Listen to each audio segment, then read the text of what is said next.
Auxílio espiritual. Lógico que quando nós estamos num momento que estamos bem, alegres, felizes, a gente nem sequer pensa nisso, auxílio espiritual. Normalmente o que nos leva a buscar a conexão com o espiritual são os nossos momentos de dificuldade. A maioria de nós eleva o pensamento para o contato com o sagrado, sempre na posição daquele que pede, poucas vezes na posição daquele que agradece, e poucas vezes ainda na posição daquele que com responsabilidade não está nem a agradecer e nem a pedir, está apenas a olhar para a vida, reconhecendo como ela se faz e fazendo isso com naturalidade.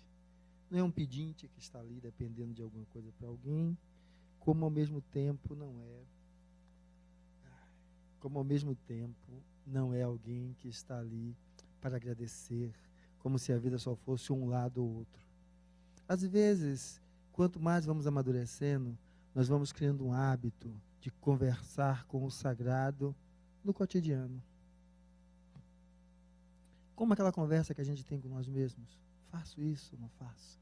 Minha filhinha, ela de vez em quando me pega assim, né? Ela diz, papai, você está falando sozinho, e depois você está falando com os espíritos, ou seja, sempre, porque criarmos o hábito de podermos fazer esse colóquio no nosso cotidiano. Não precisar de estar balizado sempre em um dos dois extremos.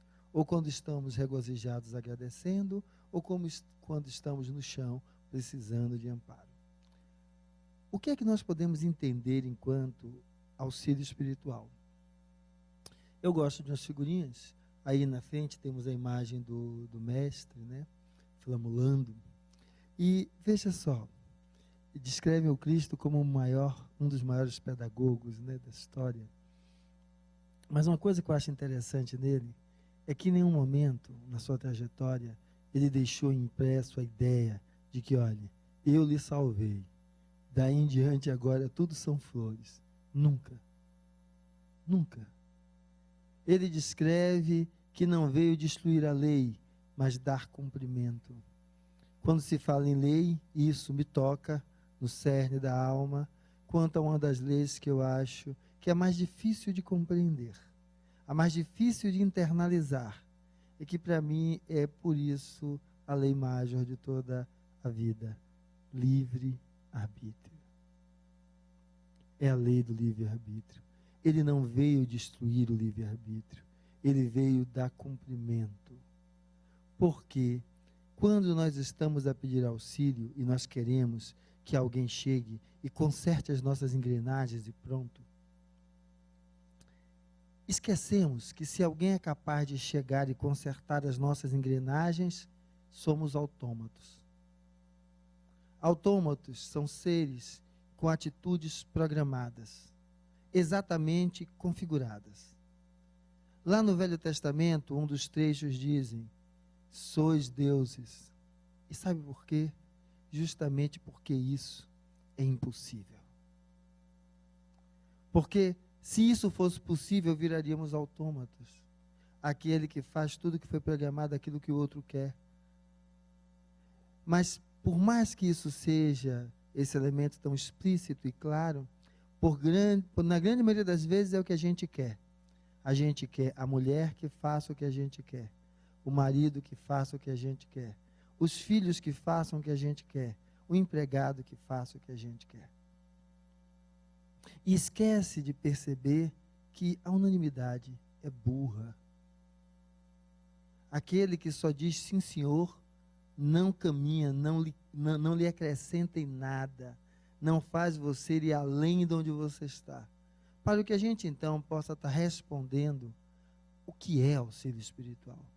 Auxílio espiritual é aquilo que vem a mim a partir daquilo que eu peço e que eu quero.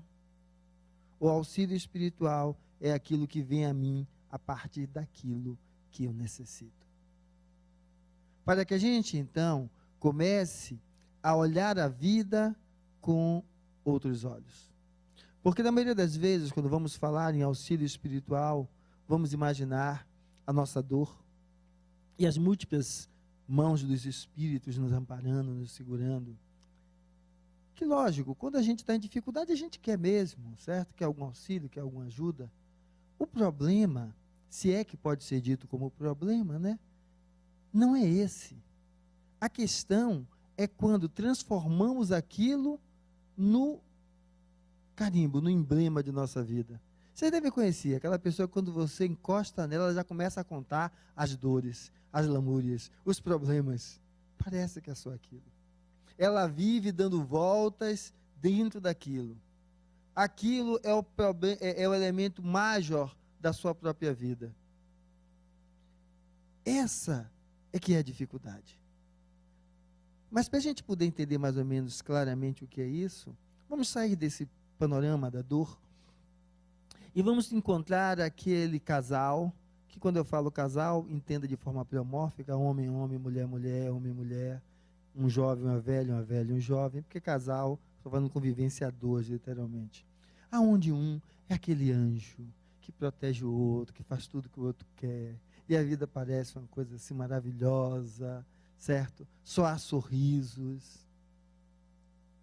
Isso é verdadeiramente possível quando nós vamos olhar dentro desse sentido. Imagine que cada um de nós somos espíritos imortais. Já reencarnamos diversas vezes, já tivemos diversas histórias, e justamente por sermos espíritos imortais, já termos reencarnado diversas vezes e termos diversas histórias a nos constituir, não existe a cara metade. Porque cada um teve a multiplicidade de vida diferente da do outro. Então não há cara metade, há afinidades. Mas ninguém é o complemento do outro. Ninguém. E por vezes nós imputamos ao outro esse peso de que ele tem que ser aquilo que me complementa. E aí então, se nós gostamos de uma coisa e ele não gosta, já passa a ser ruim. Mas espera aí. Ele tem a obrigação de gostar do que você gosta. Ou então, a gente quer poder dizer para o outro que a gente bem quer e pensa, e ele ser capaz de absorver aquilo. É mais uma vez um desrespeito ao outro. Porque tem coisas que você não consegue absorver, que se seu parceiro ou parceira disser para você, você destrói o relacionamento. Se ela disser de coração, ou ele de coração, aquilo que sentiu em determinados momentos, com toda a efervescência que a emoção pode trazer, acaba. Porque você não tem estrutura para ouvir o outro na sua plenitude. Então, a maioria de nós, quando faz essa convivência tão linda, ela normalmente se constitui a partir da exaltação dos pontos de convergência, sem trazer à tona os pontos de divergência, de diferença. E são esses pontos que constituem a individualidade de cada um dos dois. Então, vivemos em busca desse colóquio, do outro que nos complete e que nos anule. Porque se ele me completa e eu a ele, naquele momento eu apago os meus pontos de diferença e que caracterizam a minha individualidade. É a mesma ideia quando a gente está a pedir auxílio e sentindo tanta dor, a gente esquece que por mais que seja doloroso, há um indivíduo aí dentro que é mais do que essa dor. É mais do que essa dor. Para entendermos o que é isso, nós vamos utilizar alguns adjetivos para nos descrevermos, como eu, sexo masculino, médico, pai de 2 filhas, trabalhador do centro espírita, vários aspectos. Isso tudo que eu descrevo é Fernando. Fernando não sou eu em plenitude, porque eu já fui Maria, José, Chiquinho, Joaquim. Então Fernando não sou eu em plenitude. Fernando é uma das expressões de mim enquanto espírito. Quando nós vamos então buscar perceber assim, vamos entender se aquilo que estamos pedindo como auxílio é algo que nos amputa a individualidade ou algo que literalmente nos estimula a descobrirmos, percebermos que em nós realmente somos. Poder entender que essa coisa sombria juntando os dois elementos não é sombrio. Internamente a sua individualidade está presente. Porque é você, esse ser imortal, que já passou por várias dificuldades, aonde a do momento é mais uma, e superou. Por quê? Porque a vida termina para o corpo físico, não para o espírito. Mas, Fernando, talvez isso seja de outras vidas, com certeza das últimas 1000 encarnações. Talvez nessa você já consiga superar, na 1001. Mas, ou seja, a vida não é uma cela, uma prisão, uma gaiola. Pelo contrário, a vida é a oportunidade de você sair dessa gaiola, aonde você se colocou, aonde você se encontra. Porque a única pessoa capaz de abrir essa gaiola é você. Senão você está a se encarcerar na presença do outro. E o verdadeiro auxílio espiritual é esse que se faz dessa forma. É tipo aquele que, para lhe ajudar, lhe ajuda até sem você saber. Não precisa subir no palanque e dizer, eu estou ajudando fulano, como nossos políticos fazem. E nós fazemos no nosso dia a dia, às vezes. Mas é aquilo que o Evangelho diz, que faça a mão direita sem que a esquerda saiba. Porque quem quer fazer, faz de coração. Porque sente com o outro uma empatia maior do que qualquer coisa. Então, verdadeiramente, quem auxilia o outro, faz assim. Mas a maioria de nós auxiliamos o outro querendo ser reconhecido pelo auxílio que estamos dando. Então não estamos auxiliando a ninguém. Estamos apenas querendo auxiliar a nós mesmos. Massagear o nosso ego e nos acharmos maior. Triste ilusão, porque aquele que é maior alavanca a si mesmo. E não fica na dependência das migalhas do outro reconhecer nele algo que ele mesmo não reconhece. E aí então vamos encontrar a causa das nossas dores, as quais vemos e começamos a... O bichinho pagou aqui, ó, o bicho. Não. As quais vamos... Interferência espiritual. Encosto. Dórios encosto. Bora, meu filho. Oxê, então vai ficar sem. Eu gosto das imagens que terminam. A imagem que tinha aí era aquela mesma imagem das mãos, onde aparecia o olhar de uma pessoa em lágrimas. E essa, voltou. Aí o encosto viu que ia falar, tá vendo? Disse, não tem jeito, ele vai terminar dizendo a mesma coisa. Então aí desistiu. A imagem é, depois dessa, é essa imagem. Aí estão as nossas dores. Porque no momento que nós começamos a reconhecer a diferença do que eu estava descrevendo, veja como muda. Eu, hipoteticamente aqui casado com a minha amiga, convivendo junto ou o que for, e aí tem um quanto a ela, como todos os casais têm, né, aqueles aspectos que você não concorda muito no outro, mas se eu, em vez de ficar dependendo, eu começo a encontrar que o convite da vida não é para que eu encontre nela a outra metade, ou seja, a escora para mim, mas para que eu aprenda com ela a ser quem eu sou, a ser esta coisa que tem individualidade. E aí então eu consigo, em vez de ficar no choro, levantar. E aprendendo então a levantar, dizer, amiga, no que eu posso lhe ajudar? A primeira coisa que nós podemos fazer nesse sentido é uma coisa simples, escutar. Saber emprestar o ouvido ao outro. Na maioria das vezes nós queremos dar ao outro as nossas soluções para o problema dele. E aí é que vamos descobrir que não somos cara metade. Porque não tem como você resolver o que está na cabeça do outro. Porque a cabeça dele é um mar de possibilidades. Porque está ali as experiências somadas em múltiplas encarnações. Se você não pode fazer para com o outro, ou seja, eu não posso fazer para com ela, o espiritual não pode fazer para comigo. Porque foi o que o Cristo disse. Levanta, pega a tua cama e vai. Mulher, vais e não peques mais. Ou seja, ele lhe sugere que você assuma a sua autodeterminação, a sua perseverança e faça a diferença. Em vez de ficar a reclamar do outro que não fez para com você aquilo que você esperava que fizesse. Esse convite, quando nós vamos observar, ele começa a tirar a lágrima, porque você, em vez de ficar chorando, você vai puxar para dentro e dizer, tenho que ir adiante. Porque chorar faz parte, faz. Por isso que você não é autômato. Então a gente não está aqui, cada um com sua dorzinha, com seu sofrimentozinho. Isso não é triste, não. Isso é belo. Porque isso mostra que você não é uma máquina que alguém programa. Você tem reações próprias.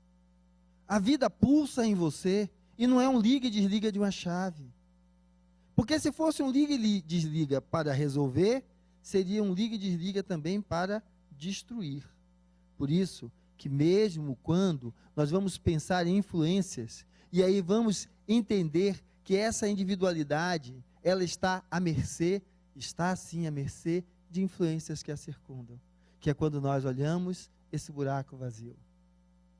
Todos estamos à mercê. Porque já dizem lá no livro dos Espíritos, que os Espíritos, quase que de ordem, eles dirigem as nossas vidas. Para nós entendermos mais ou menos do que é que eu estou querendo falar e dizer, nós vestimos os que nós queremos ou mais ou menos o que a moda manda? Fernando, se tivesse aqui com aquela saia de escocês,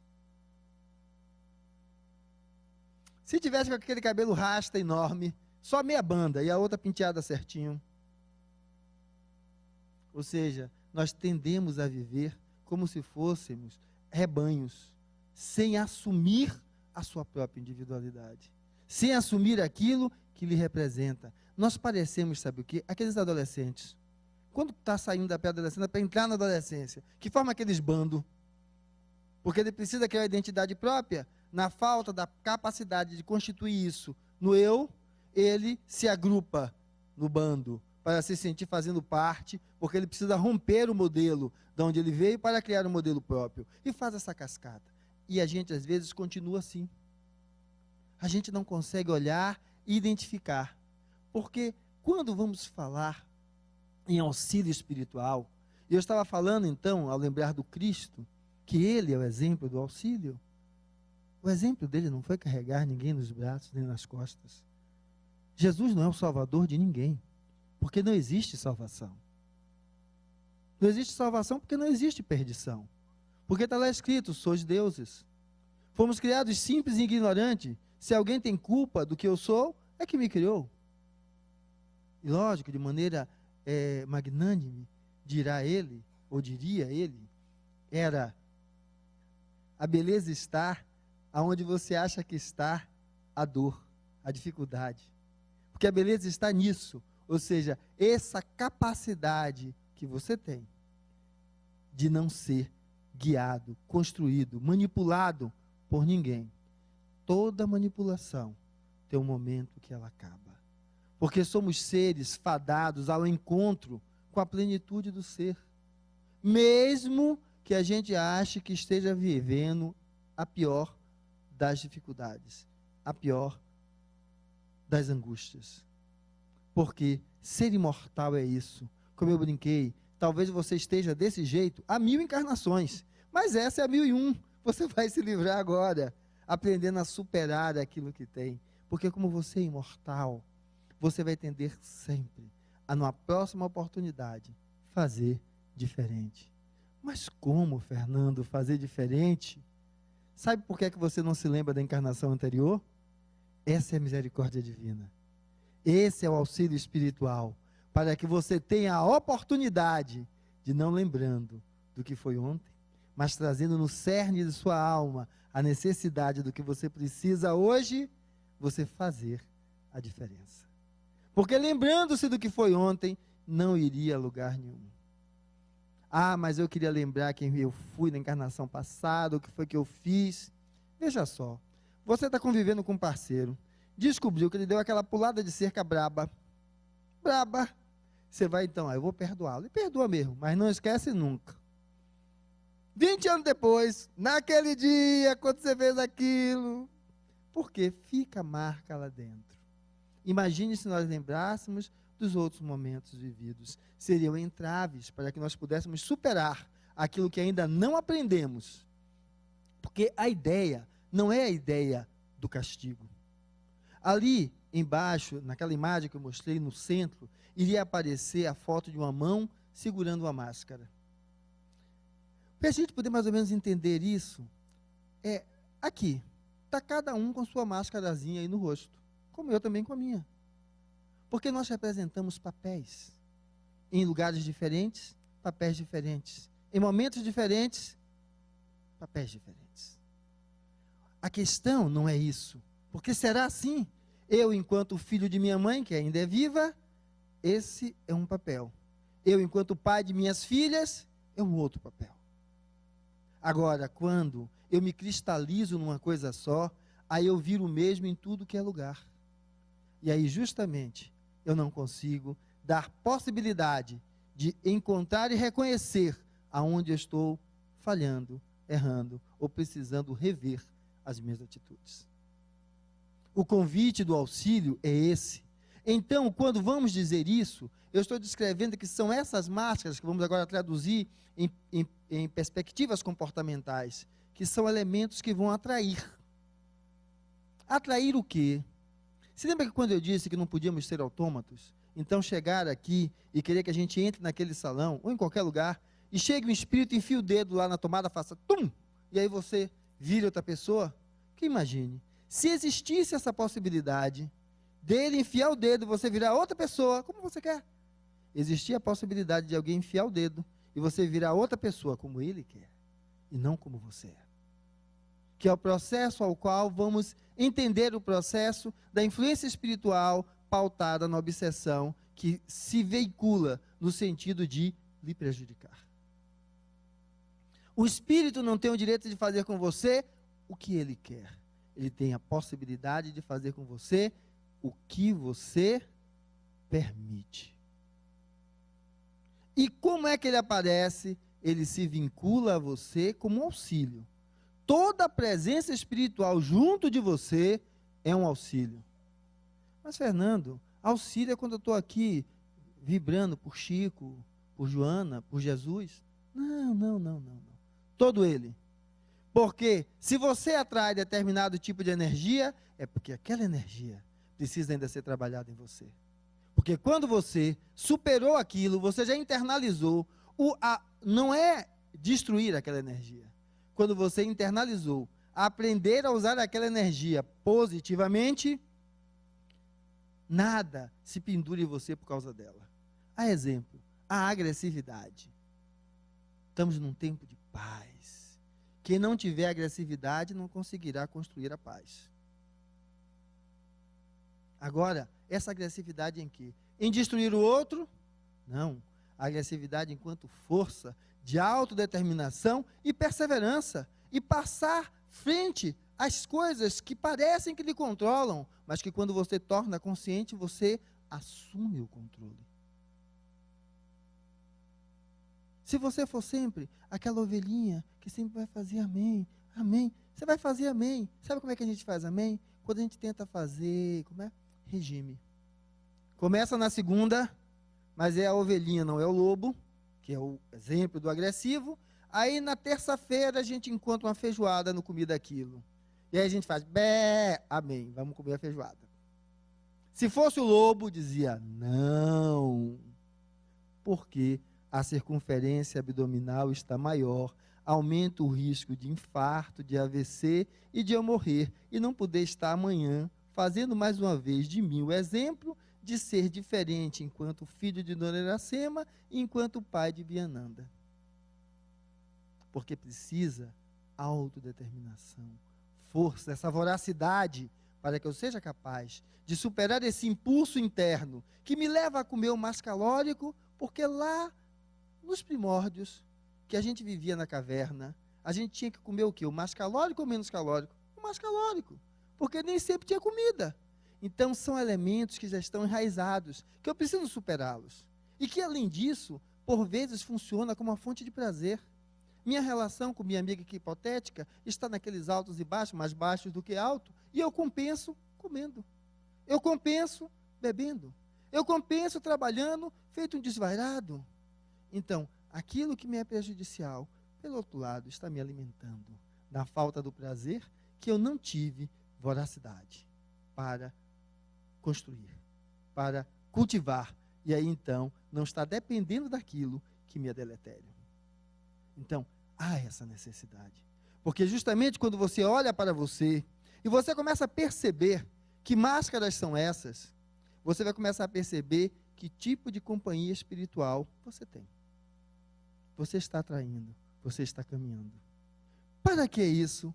Para entender que o auxílio espiritual vem aí. Mas, Fernando, então quer dizer que naquela hora que eu fui aí, encarquei lá e bebi parecendo louco? Foi um auxílio? Foi. Para que você consiga enxergar que o caminho não pode ser esse.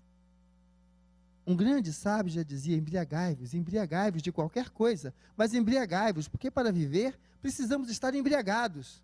Só que um pegou a garrafa de 51 e o outro pegou o amor. E fizeram duas histórias completamente diferentes.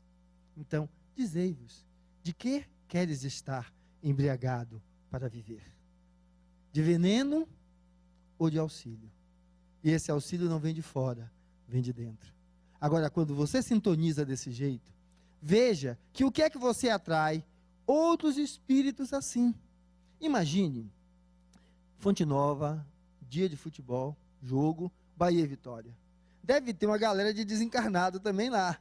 Quando o Bahia está indo fazer o gol do Vitória, aquela galera que é do Bahia está lá. Quando é o inverso, a mesma coisa. Então vamos imaginar, gente, quando você está buscando se superar naquilo, e que você atrai energias que vibram também como aquilo, não é só você. Há outros espíritos vibrando também com você. Quem é Joana de Ângeles? É Chico Xavier? Não. São outros espíritos que lhe amam, que viveram com você e que sabem como é difícil passar na pele, que estão vibrando com você. Sabe por quê? Porque amanhã ele vai estar encarnado e você também vai estar vibrando o quê? Com ele. Porque os laços da amizade, os laços do amor são eternos, quando verdadeiros. E eles vão estar vibrando junto com você. Então, nesse tipo de frequência, você vai receber essa energia. Agora, se você se coloca como aquela ovelha, certo? Vai aparecer o prato do cozido, você vai dizer: eu não resisto àquela gordurinha. Já se você, ao contrário, se coloca como lobo, no sentido daquele que impõe a sua força, você diz: a gordurinha é excelente, mas a minha vida vale mais. Porque eu vim aqui, aonde o comer é um dos auxílios para viver, e não aonde o comer é o motivo do meu viver. E aí você vai entender, então, que aquele espírito que estava ali dizendo: come, cai de boca lá na feijoada, no cozido, no mocotó, na realidade ele não está fazendo nenhum mal, ele está lhe revelando o que você precisa superar. Porque quando você consigo mesmo diz não, acabou. Agora, sabe qual é a dificuldade nesse auxílio? Porque o pessoal está lá dizendo: vambora, vamos, tenta, você vai conseguir. É que a gente tem uma coisa. A gente faz alguma coisa que é errada, não para os outros, porque às vezes é para os outros, não é para a gente não está nem aí. Para a gente. Foi errada. E aí o que é que a gente faz? A galera do outro lado, eu não falei do Bavi? Uma está a favor, né? A outra está contra. Aí você faz algo errado. E aí, olha a besteira que você faz. Oh, a culpa é minha. Como é que eu fiz aquilo? Eu não valho nada. E a galera que está do outro lado diz o quê? Não vale mesmo. E aí vai você cada vez se sentindo e se colocando como alguém menor. E se você se coloca como alguém menor, acabou. É a história dos 3 espíritos, que na Primeira Guerra Mundial, os 3 eram soldados, naquela época já viu, né? Era muita arma branca, então a baioneta você ia lá e lascava o outro. Fizeram atrocidade, miséria, de criança a velho. E aí, do outro lado, né? Morreram também. Vamos voltar. Aquela história do peso da consciência. Aí um diz assim: vou voltar estrupiado, abortado umas 20 vezes antes de conseguir nascer todo aleijado para pagar as misérias que eu fiz. O outro diz: não, isso é pouco, nem nasce, quando nasce já está lá, não pode gozar nada não, eu vou nascer bem, e depois de ter bem, vou ter aquelas síndromes de atrofia, que vou ficar em cima da cama, dependendo dos outros para tudo, sem poder fazer nada, para pagar as misérias que eu fiz. E o outro chega e diz, eu também tenho que pagar pelas minhas misérias. E os três reencarnam. Quando a gente dorme, desdobra, né? O espírito sai do corpo e se encontra lá em cima, em um dos momentos da encarnação dos três. E aí um vai falar para o outro, né? Não, estou aqui pagando as minhas misérias, as minhas dores. Estou desse jeito, perdi a encarnação 20 vezes. Estou feito um mulambo em cima da cama. O outro diz, não, eu estou melhor ainda. Eu vim bem, agora eu estou pagando. O que é perder a liberdade da vida? E aí, então, os dois, assim, né, bastante enriquecidos com essa história da dor que resgata a miséria que eu fiz, pergunta a ele, e como é que você está? Ele diz, eu estou no Médico Sem Fronteiras, salvando vidas como antes eu tirei. Eu estou dedicando a minha vida a dar vida a outros, como forma de poder assumir aquilo que eu descobri que foi um erro. A vida jamais deve ser desprezada. Então veja, qual é a diferença dele? Ele não se destruiu na culpa. Ele assumiu a responsabilidade e retornou, assumindo agora, utilizar a sua energia para propiciar ao outro a vida que no passado ele já tirou. Então, esse é o auxílio espiritual, que está perguntando a você, qual é a escolha que você está fazendo? Qual foi o seu erro? Seja de que tamanho for, como é que você está optando por pagar por ele? Porque uma das imagens que eu iria projetar, que viria depois dessa, são duas mãos entrecruzadas desenhadas no papel, onde uma delas vai desenhar um cão com uma mão que está para destruir a outra mão. E na outra imagem, um homem com um cutelo que ele desenhou, e ele está com o cutelo para cortar a mão de quem está desenhando. Ou seja, você constrói, porque essas opções não é de Deus, não é de nenhum ser sagrado, é sua. É assim que você vê a vida, então é assim que você retorna à vida.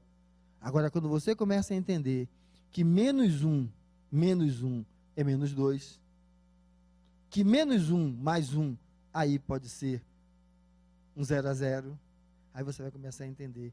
A vida não lhe pede que você se culpe, se enfie embaixo do tapete. Não, a vida lhe pede que levante e, aprendendo que errou, não faça. E quando você aprende, você não só não faz, como você não discrimina o outro por ter feito. Porque você aprende que aquilo é algo que mobiliza o homem internamente. E quando você vê o outro no erro, você ora por ele, em vez de apedrejá-lo. E nesse momento, aquela galera que está a favor, está lhe dando energias para que você vá adiante. Então, decida qual é a influência espiritual que você quer. Qual é o auxílio que você quer? O auxílio que lhe leva à dor, e através dela não tem jeito, pode levar mais encarnações, mas você vai despertar uma hora, ou o auxílio que lhe dá a oportunidade do amor. No outro slide, viria a seguinte mensagem. Quando estamos querendo a oportunidade do amor, então o que é que a gente vai conseguir? Jesus vai me mandar essa mulher dos meus sonhos. Não. Amor se constrói, é como musculatura. Se eu quiser ter uma musculatura mais potente, eu consigo ela como? Fazendo exercício físico, que é uma resistência à minha musculatura, ou relaxando, fazendo exercício naquilo que é contra a minha musculatura. Amor se forma assim. Lhe coloca, lhe planta no lugar onde você tem que tirar de dentro de você o que aparentemente você não tem, aprendendo a fazer com que a casca grossa da ignorância vá se rompendo e você ter a oportunidade desse ser que se faz luz em você, que é você, e você ainda não se reconhece, venha brotando de dentro para fora, aprendendo a lidar com o outro na ignorância que o outro ainda tem. Porque outros já fizeram isso por você também em outros momentos. Então, o auxílio espiritual é esse convite à autossuperação. O auxílio espiritual não é colocar duas metades de uma laranja. É o contrário. Eu e minha amiga, como parceiros, eu reconheço o que ela tem, que legal. O que ela tem, que a gente não bate. E aí eu vou aprender a crescer com ela nos pontos positivos e negativos, e ela comigo também. Aí estamos construindo juntos. Aí no momento que ela parte e vai embora, eu não me atiro no chão, nem pulo na cova. Não, ela partiu, eu digo tchau, bem, amanhã nos encontraremos de novo. E eu continuarei aqui, semeando e regando o que nós aprendemos a plantar juntos. Que é isso que a gente não aprende. Aí, quando ela vai, eu faço aquele escândalo e jogo na cova. Quero acabar com a minha vida. É porque eu não aprendi a fiar com, a construir com o outro. Eu aprendi a virar um dependente do outro. E aí, isso não é auxílio. Isso é depreciação do que você é. Porque a vida se constrói quando o outro se coloca de pé. E aí então ela se foi e depois eu me vou. E do outro lado nos encontramos. E aí, amor, o que eu construí a partir do que você deixou. Então, essa é a noção de auxílio. É a noção de que aquilo que nós estamos vivendo é o que nós necessitamos. Não se culpe jamais. Assuma a responsabilidade sempre. Não espere que do céu caiam flores. Receba o que for. Se for flores, faça um buquê. Se for sementes, aprenda a plantar. Se for pedras, aprenda a triturá-las e juntar com aquilo que você diz que não presta, estrume e transformar então em adubo, em algo fértil, para que algo melhor possa crescer. Isso é que revela o potencial que você tem.